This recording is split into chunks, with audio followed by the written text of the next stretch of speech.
Good afternoon, everyone, and welcome to this panel. And this discussion is about what could be the new skill sets, the mindsets, and the leadership behaviors the workplace need to demonstrate, need to imbibe, need to create, need to acquire based on what we are going through in this time. While the corporate world and the world large in general have been talking about the word VUCA, which almost was kind of a fashion to talk about it many years. But I don't think we have ever experienced the real volatility, ambiguity, and the complexity the way we experience right now. And to me, it's almost like a twilight zone. Something is ending and something is going to begin. We are in between. The day has just almost ending, the night hasn't happened, and this seems to be my favorite time of the day, the twilight.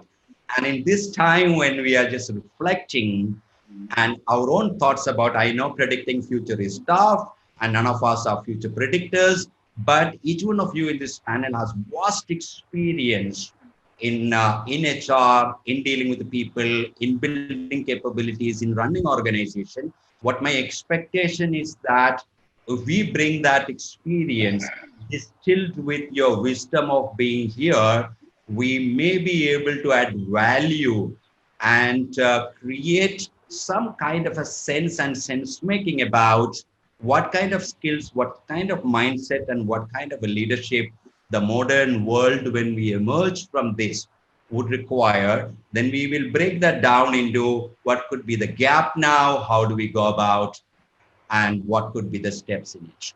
I welcome all of you, and I'm extremely happy to be here. The richness of the panel and the diversity of the panel and the smiles that I can see here makes moderating this an extremely pleasant experience. And as this is an online conference, I kept wondering whom do I ask to speak first. Amrita. Thank you so much, Santhosh, and thank you, ETHR, for having me here on the panel. I think it's wonderful to connect with such eminent colleagues and understand how everybody is looking at this dimension of I would say people rather than being just HR. Because I think today in this world we are all together, whether it is the delivery managers, whether CHROs, leadership teams, or for that matter, I mean, to an extent, to CEO and CFOs for that matter. Couple of context setting, and then I think I will go to in terms of what I think is the need of an hour. And Santosh, let me know whenever I'm kind of exceeding the time. So I was just referring, interestingly, to the conversation of the recent India Skill Report of 2020, and a couple of good insights which came out, and just wanted to lay it here on the table. 2020 as such doesn't, and before this one quarter, I would say, looked the same. The challenges are same. Our employability remains consistent at 47, hovering around 47 to 49%. Our engineers are the ones who are the best employable lot, and the MBAs and the graduates. And if you go in terms of hiring intent in the industry, if you look at how people are hiring, this quarter definitely saw a drop, and 20 looks like that it'll be on the declining trend. But interesting to note is what skills people are looking at, when they're hiring. Whether they're hiring engineers, whether they're hiring leaders. I think apart from the technical skills, the importance comes to the life skills, and I think this pandemic has taught us that very well in terms of, the attitude, the life skill, the crisis management. How do you respond to a situation like this? I think has been the key traits, which people are started looking at from a. So I oversee a function which is towards even the leadership recruiting in the organization. And now when we are hiring and we're looking at leaders, I think we're clearly seeing that how they're steering this whole pandemic, how they are looking at the business aspects, how are they looking at still building that customer focus with the fair amount of BCP one has gone through. But how are they building that still the customer focus? How are they reinventing this world for them from a business standpoint? So from a new world mindset perspective, I think these are very, very key, whether we are hiring leaders or we are looking at the new leaders in the organization. Now, coming to the since I represent technology and I represent itself technologies, key to our industry is technology, and I think the emerging technologies are making a pathway on that. What we felt as a group here in the organization as well, that this pandemic has brought an opportunity for us as an organization to really skill and upskill lot of our people on some of the waves which we were trying to catch on till last year. So if you look at whether it is your very low level processes which can be automated, which can be with help of robotics, AI, and these are the words which we have been hearing all this while. I think this is a time when we are going to spend a lot more energy in skilling our population. We have pretty much 6 to 10% people who go on bench every quarter, right? They're not active projects which they are doing. In that scenario, this is an opportunity where we are wanting to skill them on some of these changing skill sets, because we know that jobs going forward will not need so many people, but some of these people who can code, who can process this at the back of it. So I think that's how we are looking at this from a skill perspective. Happy to get some thoughts from other co-panelists. Thank you, Santhosh. Thank you very much. It's actually happy to hear that you're hiring, and then to talk about what kind of people are you going to hire, and looking at kind of new skills. And I would like to do a transitioning to Raghav, who actually heads an organization that's primarily focuses on the skills and building capabilities. And I'm very curious to know, Raghav, what do you think about when in this new world that emerges, what could be the kind of skills and what kind of skill gaps? Absolutely, Santhosh. Hello, everyone.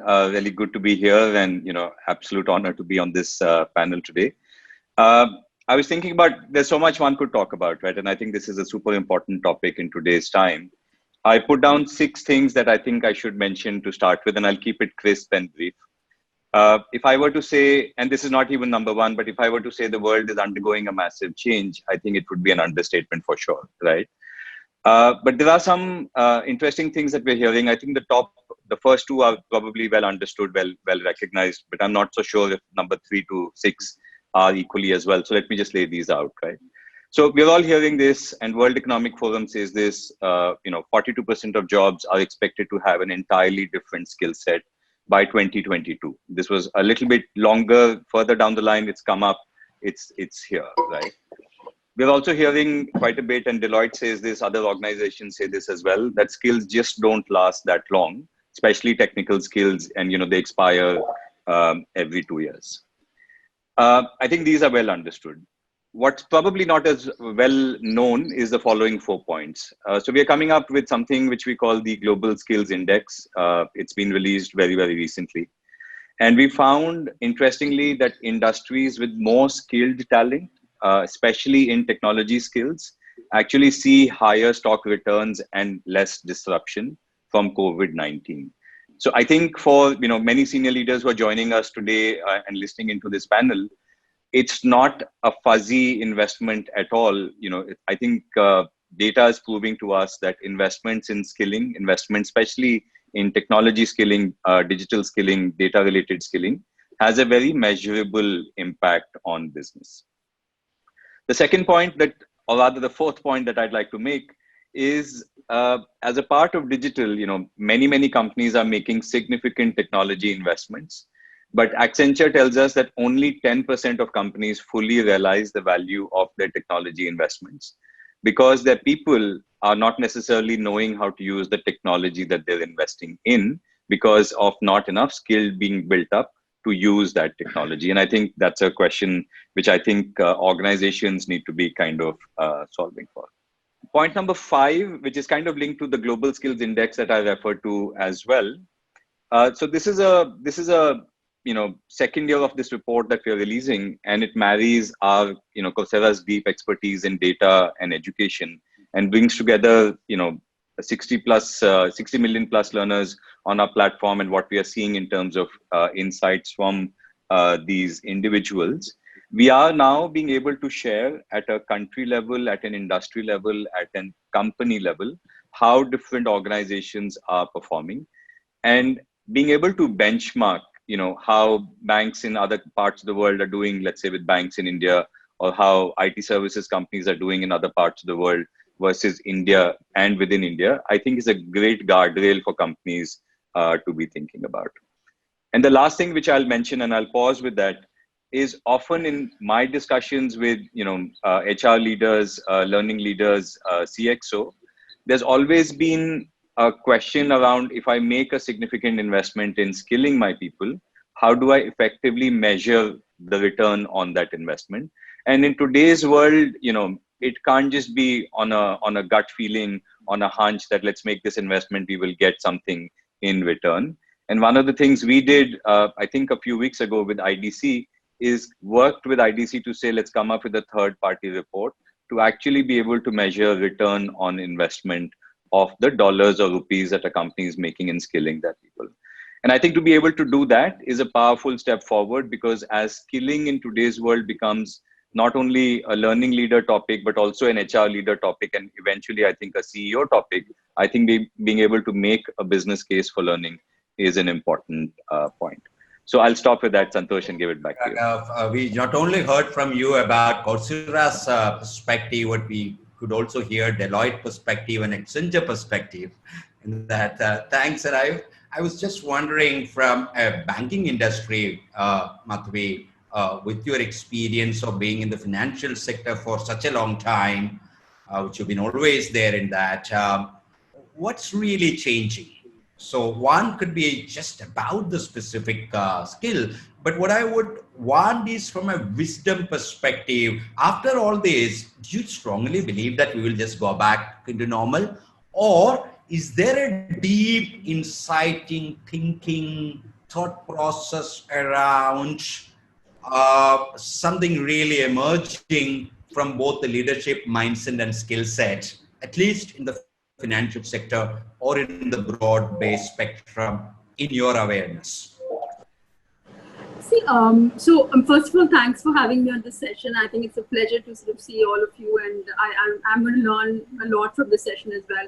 And I'll really sort of share a practitioner view, and I'll come to banking a little later in my sort of answer to your question. But I think fundamentally, as human interactions start to become predominantly, virtual and not really office-based, I think we will have to look at what works and what doesn't work. And it's not just to banking, but all the industries, And I think there will be a need for critical digital, emotional, and social skills, given the new environment, really.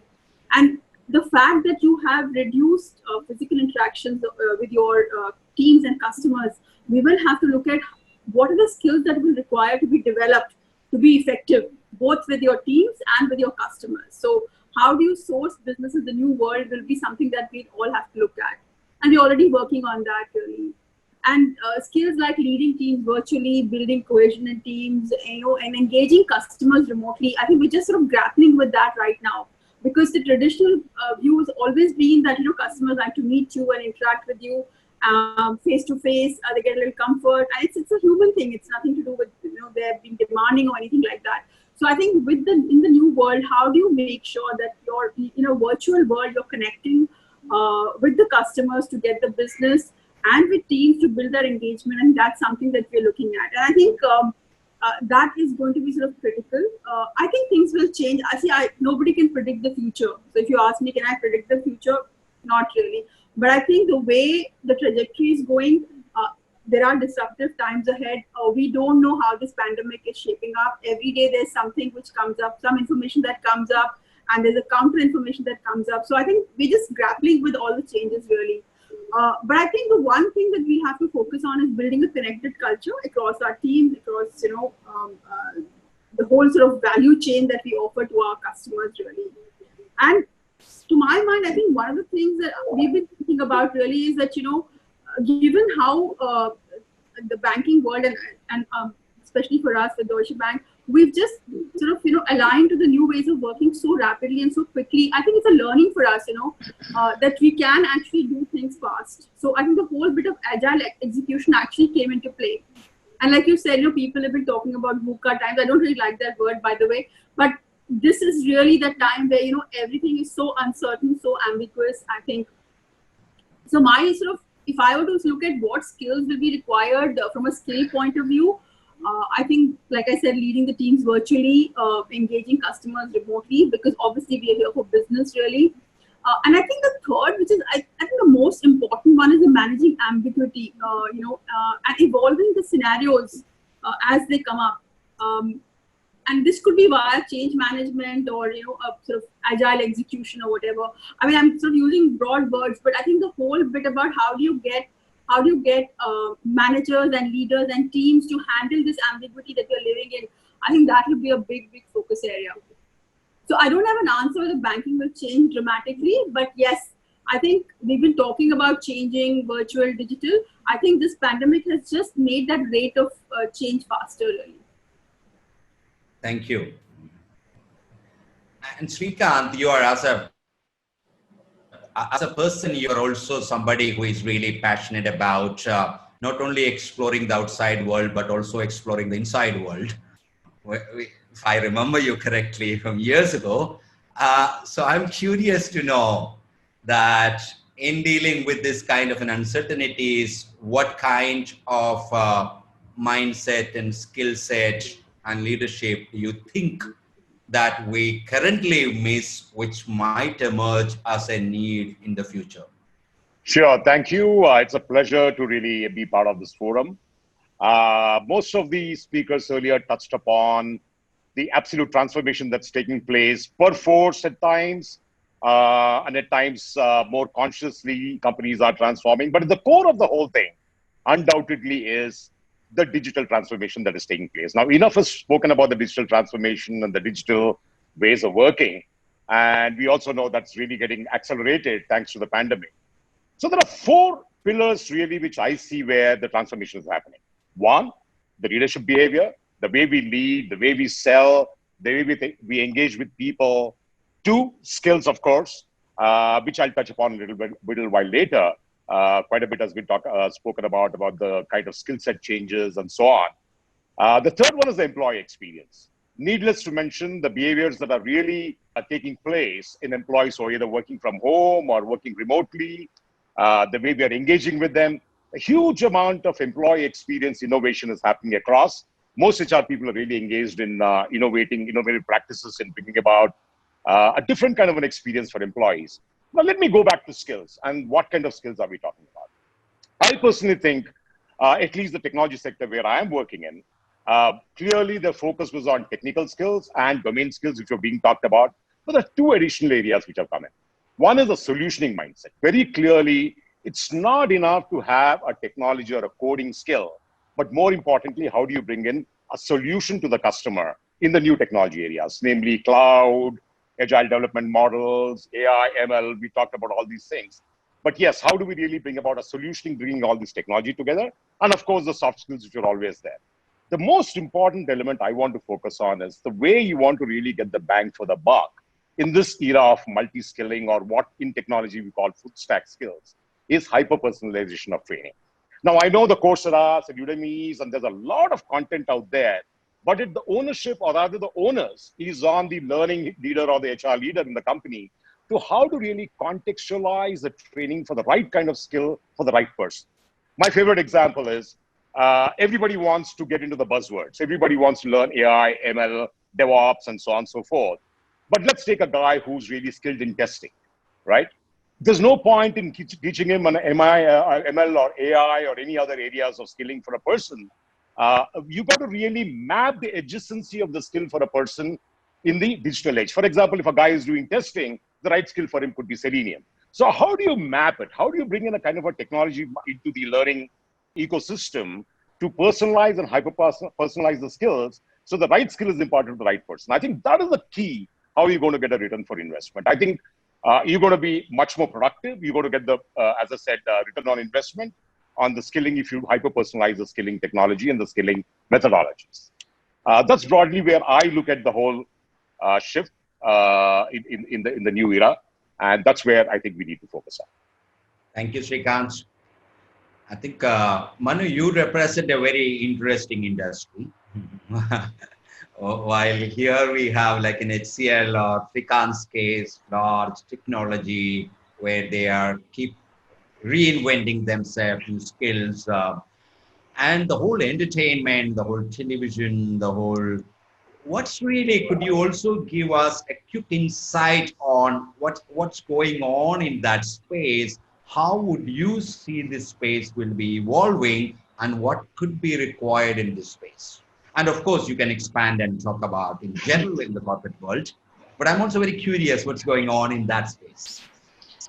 Thanks a lot, Santhosh. This topic could practically land up taking the whole space that we have, but I'll try to kind of compress it and talk about what's really happening in this arena and this era of media and entertainment. Pre-lockdown, I think content used to be a very integral part of our lives. We would spend anywhere from 3.5 to 5 hours in any social media platform. That's a study which has been conducted in 2019 by FICCI and all the international organizations that one speak about. As the lockdown started, right from March 23rd till date, Indian consumer itself, and I'm going to keep the global consumer aside, has seen a 76% upsurge in usage of social media and content. So literally, content has become the core of holding us sane. It had, at least at that point in March and April, when none of us were allowed to even get out of our houses and possibly even peep out of our windows, either with scare or with the government regulations around. And we took on the baton of content literally becoming the mental well-being and sanity creator for the world at large. So with a 73 to 75% upsurge, what happened on the other side, which is still continuing, is there is no fresh content that was being produced. And one literally had to become very creative that if you cannot go ahead and produce a content in the film city or a Ramoji in Hyderabad or any other live location where shoots happen, how do you really get creative? So creativity and intuition has really taken a front edge seat in this industry to find out ways, whether you call it desperation, necessity, or really bringing out of the curve cinematic view to consumers at large. So you pick up any content today, the most innovative practices have got adopted, and innovation and intuition has really become the name of the game as the key skill set. To take a few examples, Kaun Banega Crorepati, I hope some of you have watched it, all of you have at least seen some excerpt of it. It has our most revered star, who is the anchor for the show. The entire show every year, with its 12th or 13th year in the running, used to have live audiences whose shoot used to happen everywhere across the country. And we used to almost audit or audition close to about 25 to 27 lakh people from across India. This year, with the pandemic and lockdown, there's definitely no possibility of physical auditions to happen. And this is where the team rolled up the sleeve. And I'm just sharing this example to talk about the expanse of innovation that has happened. We converted the entire audition to online presence, like all of us are talking about. And in the first week itself, we received applications to the tune of 30 lakh plus from individuals across the country. And it went on to actually crossing 5 million mark by the time we closed our auditions. And even our lead actor and anchor for the show has actually used a green space at his house to be able to convert a lot of that shoot that happens in studios at his home place. So back to the question on what's happening in the world of media and entertainment, I think we have rolled up our sleeves, and intuition and creativity has taken a very big leap and jump, which if this pandemic had not happened, we would have seen it in many years down the line. So it's really fast-tracked that transformation for us. And if apart from the social and economic impact which the pandemic has created, the one parallel I have to thank for is this leapfrogging. On the second side of expanding the scope on something which Srikanth stated and the other fellow panelists stated on the skills that have really become critical, I call them out on three areas apart from intuition. And internally, we call it as PICA, P-I-C-A. The first one, which has become a very important skill in this time, and I think it's going to be across the industries we're speaking about, is patience. We always jump to action. We always jump to reacting on the scenario we have. And this one pandemic has taught us to be patient and not take knee-jerk reactions with every step of the way, every information coming our way. The second skill which I spoke about is intuition. Intuition has become very, very important in the time today. And this is one skill which I think will take leaders and people who are looking at honing themselves across industries to the next leap edge. The third is communication. Communication as a skill in my mind has taken a next transformational shift because your modes of communication have changed, so your style of communication also has to change. And last but not the least is agility. I think this is something which Madhavi spoke about. Agility has become the name of the game. So this is what we are experiencing in our world. And I think relatability would be there to any other industry that we speak about. Thank you so much for showing and throwing up some light into the media and the entertainment world. And that acronym sounds good. I hope you made this before this. On the spot, Santhosh. For you now. Great. And we have now Anurag, who would have very specific thoughts from his expertise and insight from a skill and capability perspective. But give us a broader view of what do you think is emerging, and this emerging world, according to you, would require what? All right. Thank you, Santhosh, for bringing me in. And, speaking at the last is always very difficult because, all the industry vendors, it's really impossible for them to leave any point for me. But I'll try to share my thoughts on, what we have learned from this crisis and what skills, do we really need to possess in order to, shape up the future. I'll go back to a little basics of HR. Economic Times who have given this opportunity to discuss and share the, with all of you. I think in this changing world, the biggest skill, which we have all forgotten, few of us spoke about it, is the human skill. I think the HR in the pace to pace up with the needs of the organizations, which has always been the stakeholder return. We have lost the human side of whatever we are supposed to do. Our interventions, right from hire to retire, has more become very plastic.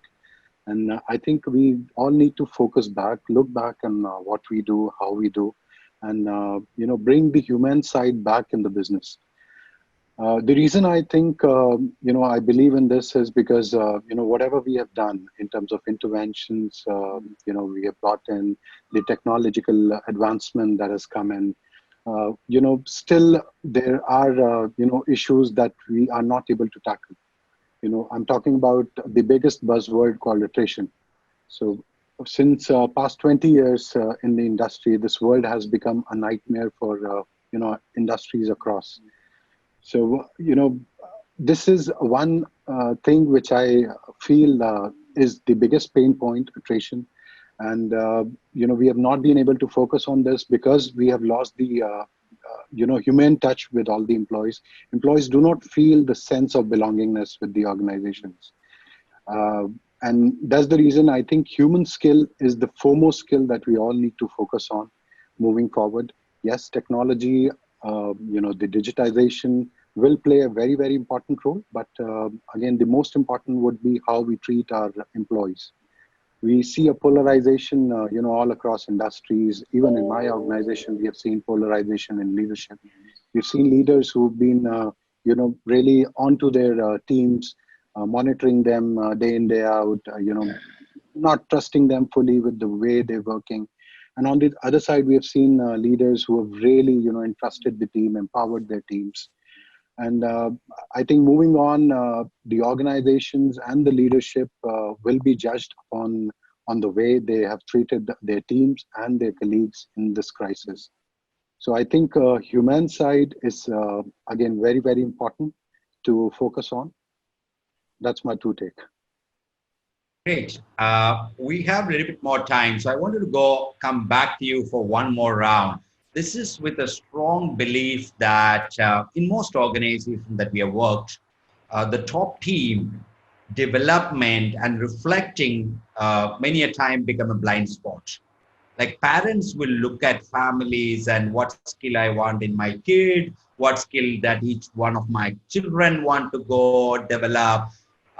They plan all those things, but many a time looking at ourselves become a blind spot. So this specific question, and each one of you are CHROs who have a seat on the table, you work with the top teams, you are leaders on your own right. So my question, this is specifically is about the top team. What shift is required the way the leaders look at the world and themselves? Just a quick one. Because we can plan about the organization, what they need, what they should do. What about us? Anybody could. Okay. So, I'll take a view on this, and I'll relate back to what you stated about how we look at our kids today. One reflection I've lately had is the generation of today. I have twin daughters, 10 years old. The first thing they need to know something about, they Google. They want to get an answer to something, they Google. They want to know the meaning of a word, they Google. And what I have realized is that in this Googling, with all due respect, I love the company and admire it for all its practices. The natural intuition to search, to find, and rely on my own gut to get the answer is dissipating. Taking it to a boardroom and a management colleague, I see the same trend going on. Leaders are very used to by now to rely on reports, on data, on analytics, and their set of guidance, if I may say, to take a decision and call. If not now, I don't think there will be a moment when leaders should look at themselves, and I included, where intuition-based wisdom has to take precedence. Thank you so Can much. I trust my gut and move along with it? Very specific. So building on the intuition-based, the body, the embodied wisdom and gut. Great. I think it's a very good question, and normally parents don't look at themselves as somebody who needs any training or whatever. So I think somebody mentioned, that to say that these are challenging times, I think is an understatement. This is, it's I personally, and I've said this at many forums, it's like we're living in a real-time business case scenario, and every day some new information gets thrown at us, and we've got to take decisions, So I think Manu, I agree with you, intuition and not having enough data and then taking those decisions. I think that's one key sort of skill that's required.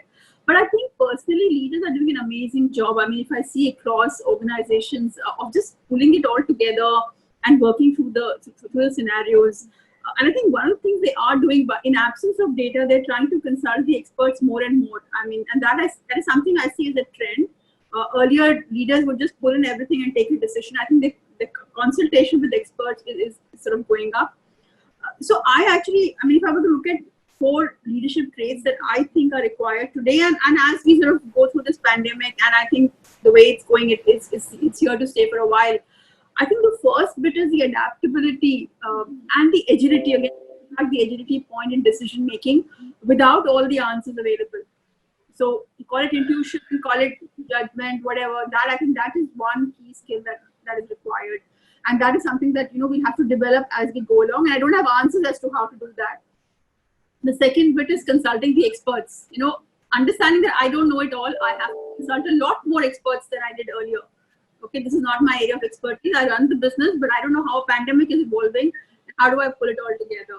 The third, I think, is is developing scenarios. And again, I bring back the whole thing of, and I feel that today you can develop a scenario, but tomorrow the scenario might change. So I kind of call it having backup or backup plans, and that's a skill that needs to be built, And I think the fourth and the most important is something that Manu, you talked about, the communication bit, just the ability to engage people.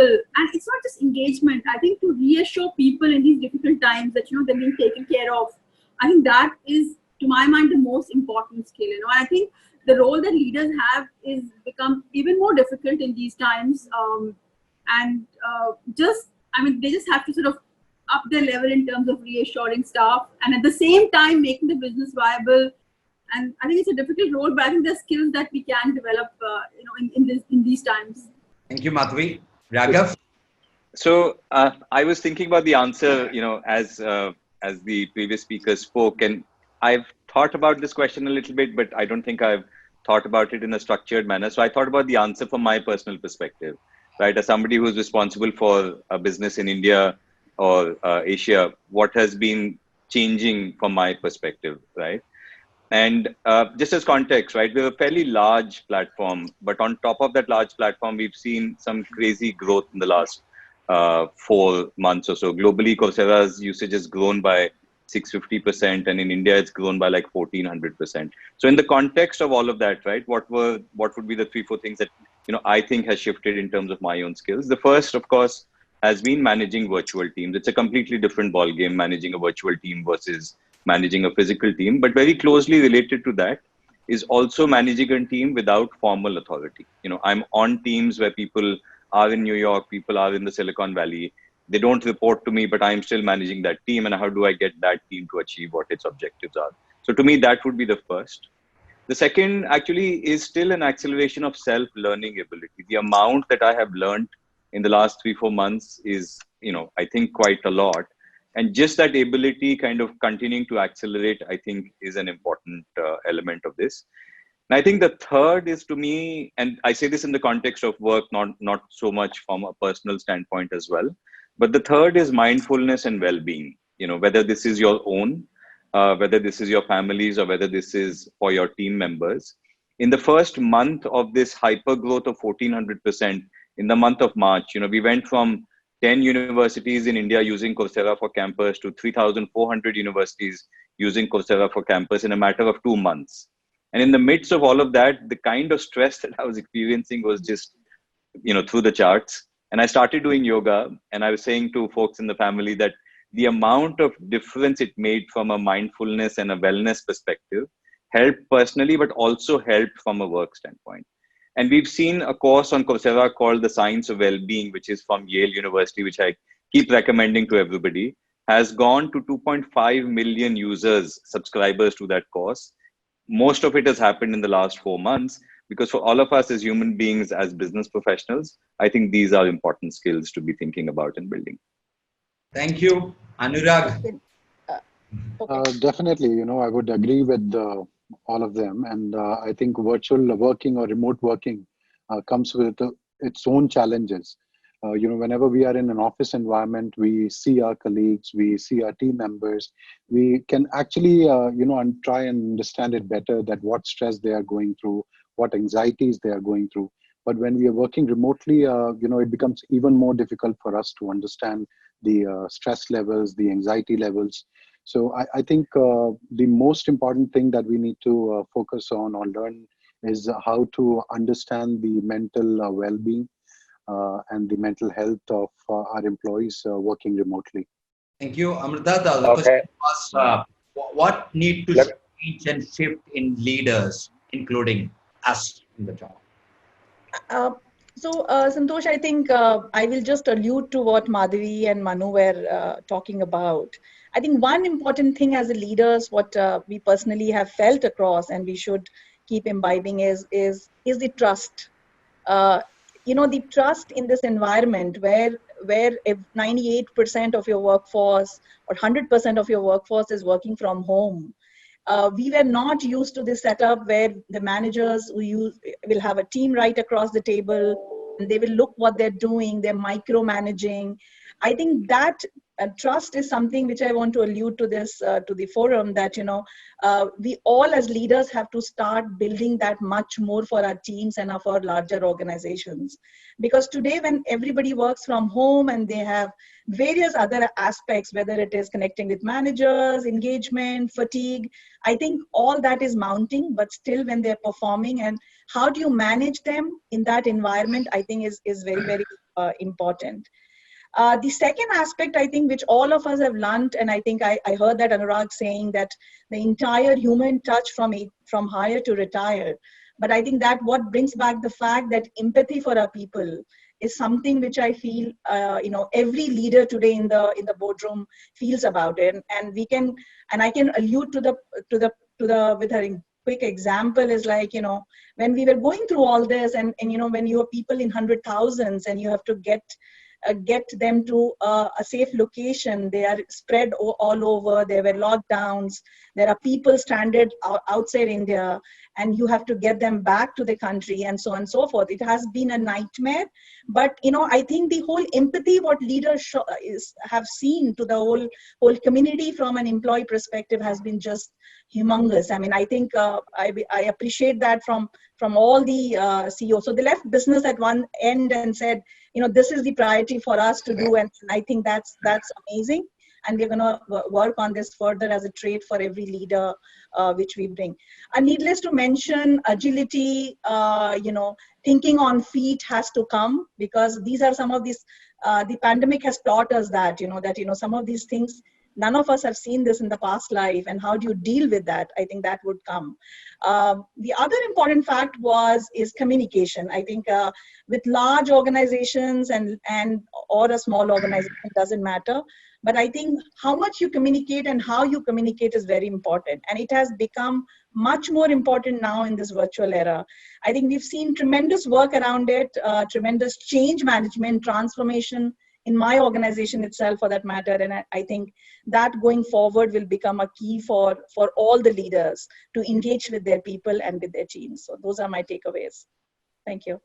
So Santhosh, let me chip in here and give me, I think I personally feel that we've been pretty successful in this whole last 4 to 5 months in transforming the workforce quite well. And I think from my observation, I don't want to get into any theoretical elements, but what I saw, 4 things that really worked for us, and some of them points have already been covered. Surely empathy, compassion.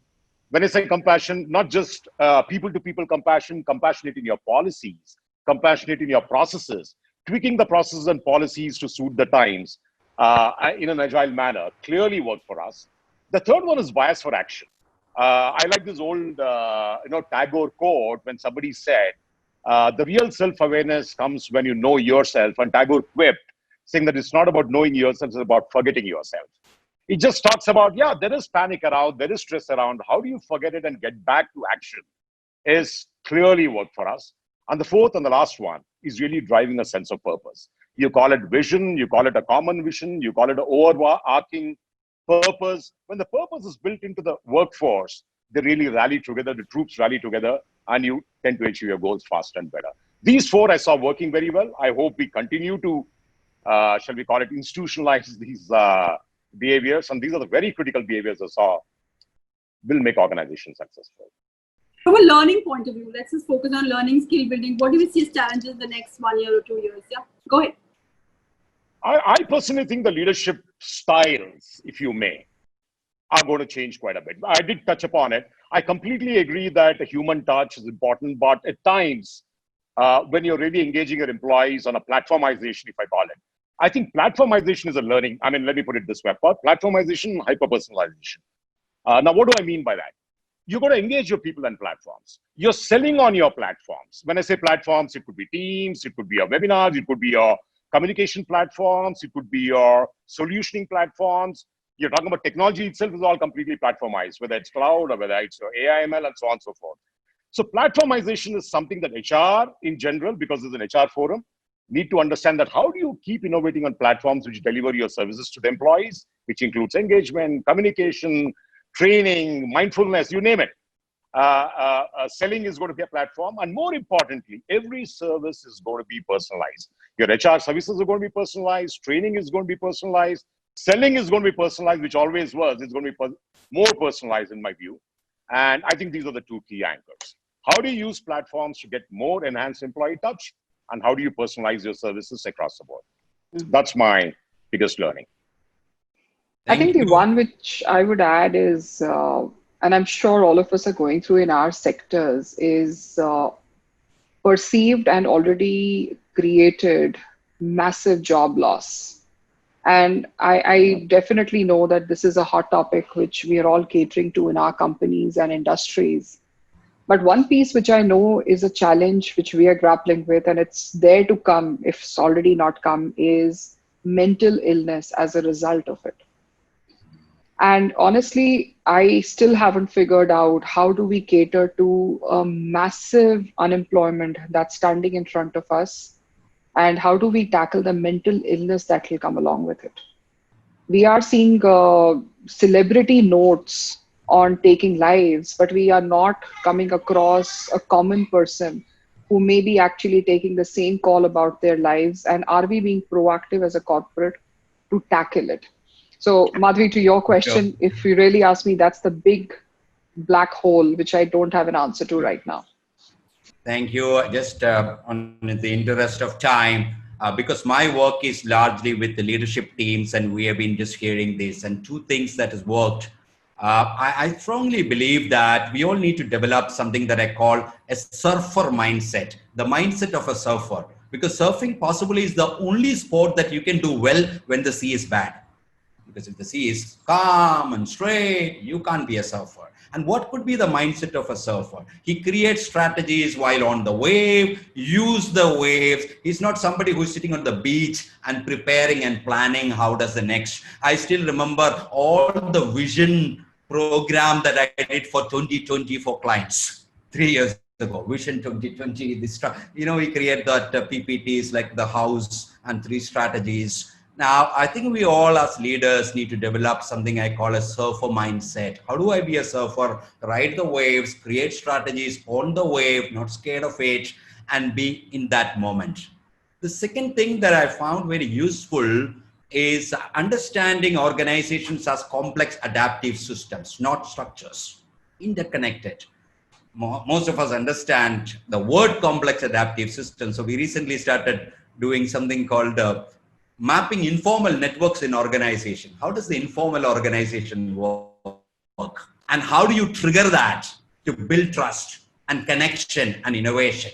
Because most of the time we are trying to drive things from a formal organization perspective. In situations like this, what get energized and charged is the informal organization. How do we see that? So that's my 2 points about how do I build a surfer mindset and how do I see the informal organization and understand the acupuncture points in my organization that I can press, which has a higher impact than trying to press everywhere. With that, from a timing perspective, we have done with the time, and I would love to take this opportunity to thank each one of you. And I think I did a quick vanishing act, a surfer act in between, got under the waves. That's fine. And it's a great opportunity to connect with some of you who I always knew but haven't met. Thank you very much. Extremely enriching, educating. Thank you once again. Bye-bye. Thank you. Thank you very much. Bye. Thank you. Bye.